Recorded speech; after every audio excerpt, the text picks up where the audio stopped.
मा जिजाऊंच्या जीवनात एक मंत्र कायम होता, राजा तो जो प्रजेच्या दुःखाला स्वतःचे दुःख मानतो। हा मंत्र फक्त बोलण्यात नव्हता, तो कृतीत उतरवला जात होता।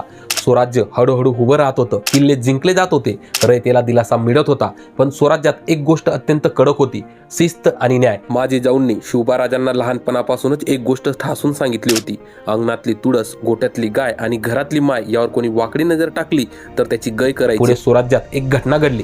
रांजेगावचा पाटील याने एका गरीब घरातील मुलीला दिवसा ढवळा उचललं आणि तिची अब्रू लुटली। त्या निरपराध मुलीसाठी जगणं अवघड झालं, म्हणून तिने स्वतःचं आयुष्य संपवलं। ही बातमी जेव्हा शिवबा कानावर पडली तेव्हा राजे कडाडले। तो संताप फक्त एका राजाचा नव्हता, तर तो मा जिजाऊंचा संस्काराचा उद्रेक होता। राजांनी ठाम शब्दात हुकूम दिला, जे हात बाईच्या पदराकडे झेपावले ते हात कलम करा आणि जे पाय त्या पापाकडे गेले ते पाय तोडा। त्या नराधर्माचा चौरंग करा तात्काळ।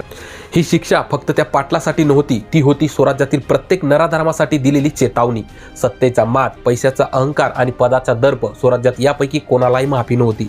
मा जिजाऊंनी शिवबांना हेच शिकवलं होतं की जर अंगणातली तुळस सुरक्षित नसेल, घरातली माय सुरक्षित नसेल, तर हे राज्य कधीच स्वराज्य होऊ शकत नाही। म्हणून अशा या कठोर न्यायातून शिवबा घडत होते। ते फक्त किल्ले जिंकणारे योद्धे नव्हते, ते स्त्री सन्मानाचे रक्षक, न्यायाचे प्रतीक आणि रयतेचे राजा बनत होते। पण ज्या मातेने शिवबा हे संस्कार दिले, त्या मा जिजाऊंच्या आयुष्यात एक वादळ पुढे घोंघावत होतं, ज्याने त्यांच्या काळजाचा तुकडा हिरावून घेतला। ते वादळ कोणतं होतं आणि त्या वादळासमोर मा जिजाऊ कशा उभा राहिला ते आपण येणाऱ्या उद्याच्या भागात पाहूया।